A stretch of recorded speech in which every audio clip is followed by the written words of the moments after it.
Today I will show you an action horror film from 2019 titled Escape Room. Spoilers ahead. Watch out and take care. The interior of a cozy, old-timey room can be seen. Suddenly, someone drops from the roof and runs toward a wall with a 10-number puzzle, requiring a 4-digit code to get through. One of the walls starts moving in toward him and he panics as he looks for clues. He thinks he's found it in a book, but then he falls on the ground. He interprets the clue on 4 paintings in the room, but the wall is coming closer. The code he enters doesn't work, so he starts panicking even more, screaming that there's no way out. His leg gets crushed by the wall. 3 days earlier, Zoe can be seen walking to school. She's in class when the professor asks about the quantum Zeno effect. She's written down the answer in her notebook, but struggles to get her hand up to answer. The bell rings and the professor dismisses the class, but calls Zoe over to talk to her. He tells her that her paper was great and he tries to help her get out of her shell by asking her to do one thing that scares her over the break. A motorcycle arrives in a business area. Then we see Jason talking on the phone in his office, closing a business deal.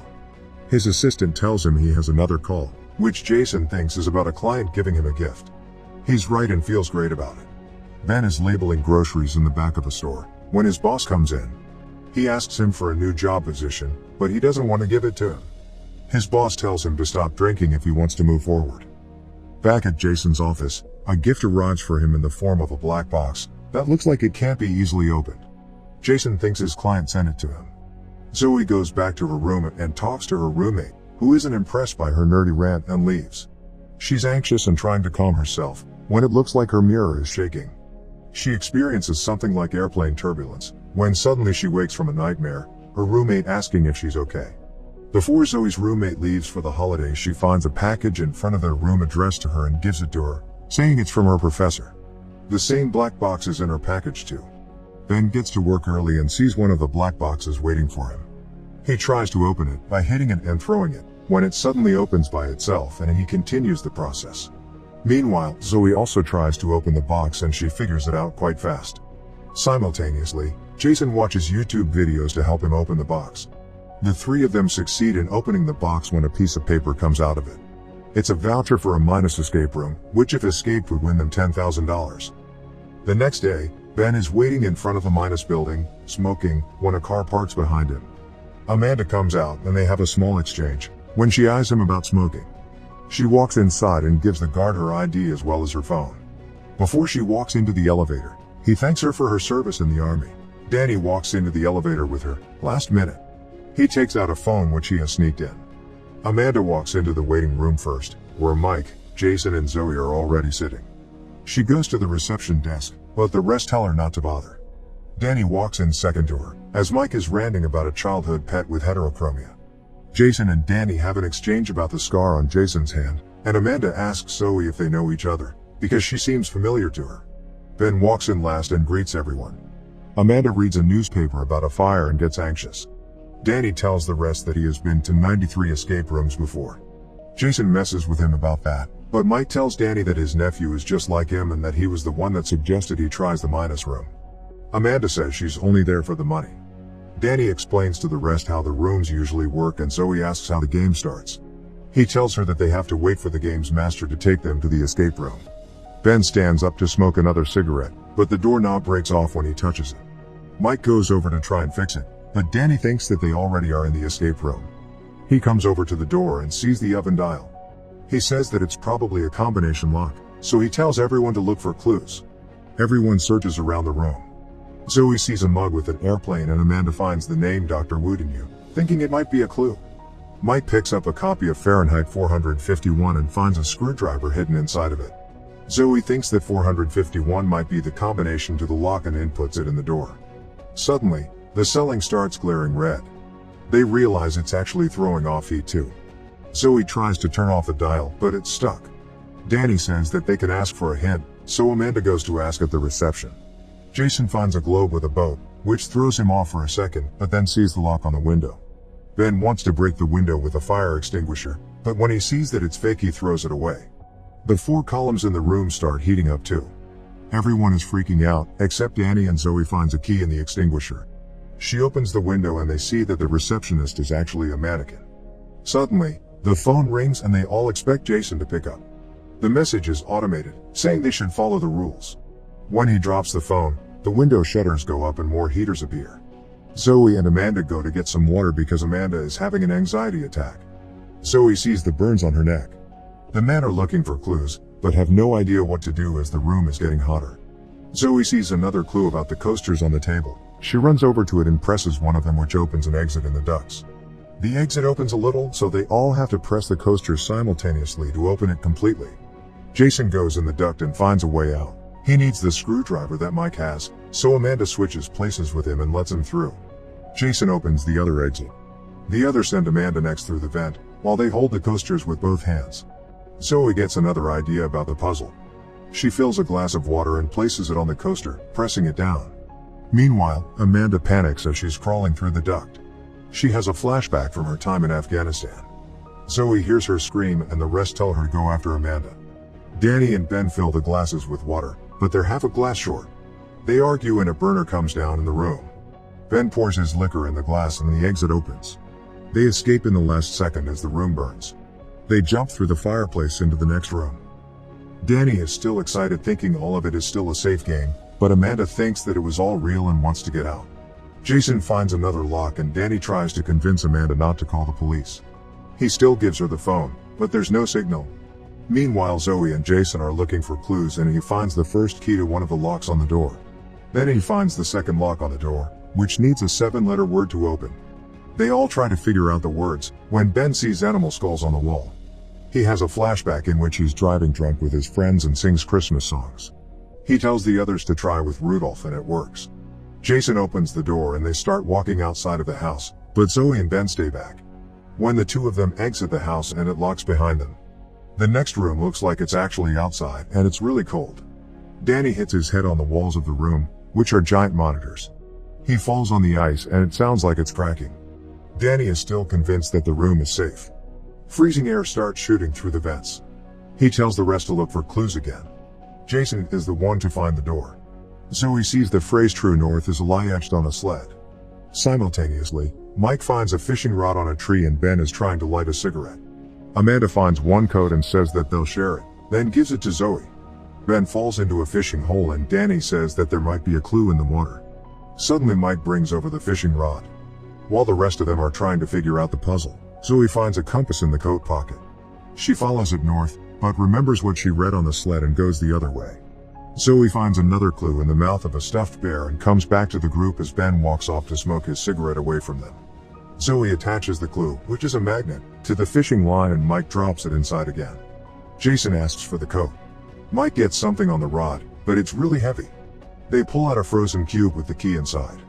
Jason asks for Ben's lighter and he throws it at them, prompting Danny to get it. When he gets the lighter and turns around, he falls into the water and under the ice. The others see him and try to break the ice to get him. Eventually they lose sight of him and he drowns. Jason gives Amanda the coat, saying she was right that the game is real. Mike and the group attack Ben, thinking that it's his fault that Danny fell. They think he's the game's master. He starts insulting all of them, but Jason stops him and tells them that it's more important to survive. Then he tells them that they should use their body heat to get the key out of the ice. The temperature drops in the room.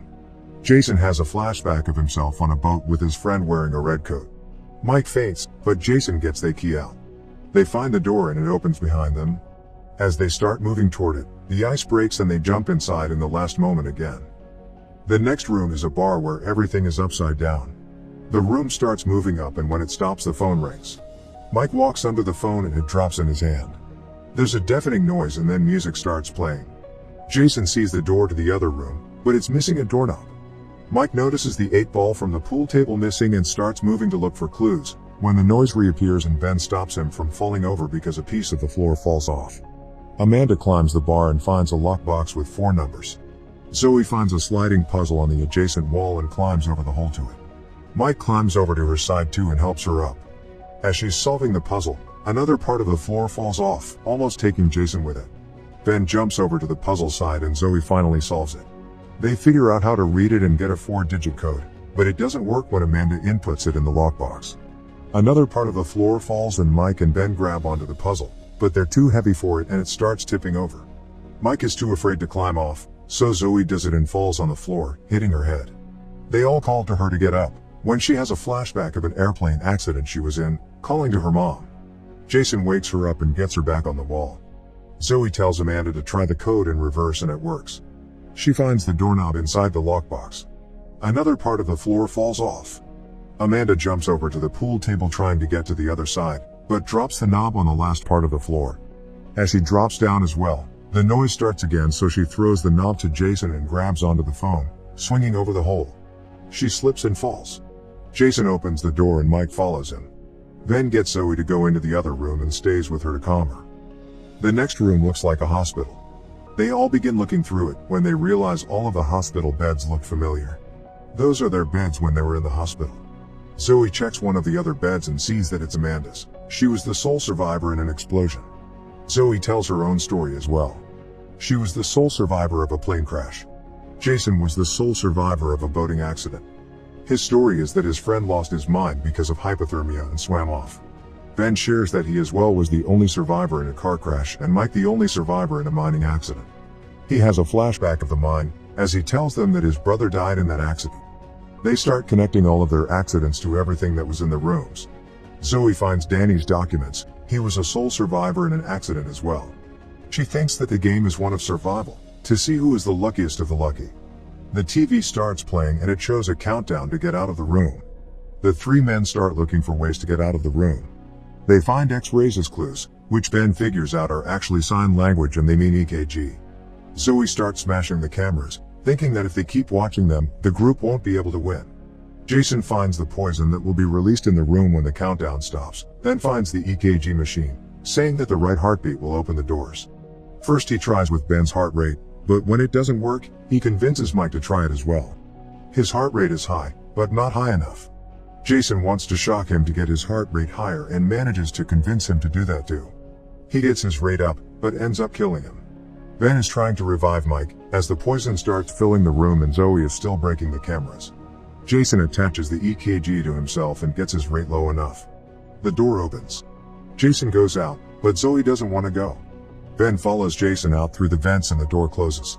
Zoe is suffocating and crawling toward an oxygen mask. Jason and Ben make it to the other room and they start arguing. Ben accuses him that he not only killed Mike, but his friend on the boat as well. Jason tells him that surviving is a choice and continues to look for clues, finding a hatch. They both grab on the hatch and open it. Suddenly, they start hallucinating. There was poison on the handle and the puzzle on the hatch tells them to find an antidote. Ben finds the antidote, but there's only one dose. Jason jumps him and they fight for it. Ben ends up killing Jason and injects himself with the antidote. Ben jumps into the other room. It's the same one from the beginning of the film. Meanwhile, the cleaning crew walks inside the hospital room and they think they found two bodies. They find the oxygen mask hanging from the ceiling, when suddenly Zoe wakes up and knocks them both over. She grabs a gun from one of them and leaves the room. Simultaneously, Ben is at the other room, after he's messed up the code. He gets into the fireplace as the wall closes in and manages to escape the room. When he walks inside, a disembodied voice starts talking to him, telling him that his money were on Jason. The game's master appears telling him that he's won. Ben antagonizes him, but he just starts explaining what the point of the game is. The customers of the game are actually the most powerful people on the planet and they want entertainment with real stakes. The man tells Ben that he didn't think it was possible for him to win as he gives him a cigarette. Then he tries to kill him, but Ben suddenly stabs him with the piece of wood that was stuck in his leg. The monitor shows that Zoe and the man are both still in play, then she comes out shooting at him. The man tackles her and almost kills her, when Ben knocks him over and then shoots him. The both of them walk out of the building. One day later, Ben is in the hospital and is in a stable state. Zoe is seen sitting by his side. A detective comes in the room and asks her to come with him. He takes her to the Midas building, which is surrounded by officers. When they walk inside, nothing of the rooms remain. The detective doesn't believe what she's telling him about the escape rooms, because they haven't found any evidence. She sees the words "no way out" and realizes that it's an anagram for Dr. Woodenyu. But the detective doesn't care and tells her they need to leave. 6 months later, Ben and Zoe are having coffee. She shows him a file she's put together about the rest of their group and how their deaths were made to look like accidents. He tells her that she needs to let it go, but she continues explaining what she has found out about the game. Zoe had deciphered the logo and found out that it was the coordinates to a building in Manhattan. She's even bought the two of them plane tickets to get there. Ben doesn't like her plan, but ultimately agrees to go with her. A plane whooshes through the air with one engine on fire. A stewardess is looking for a clue and finds it in a bag. The tool doesn't open the cockpit door, but opens to another riddle. As the two stewards try to figure it out, a third one tells the passenger to brace for impact. The other two figure out the code and go inside the cockpit, only to find the pilot's dead. The stewardess tries to pilot the plane, but it crashes. Suddenly, two people appear and it becomes obvious that the plane accident was a simulation. A disembodied voice tells one of the people from the simulation that Zoe's and Ben's tickets were intercepted and that the game continues.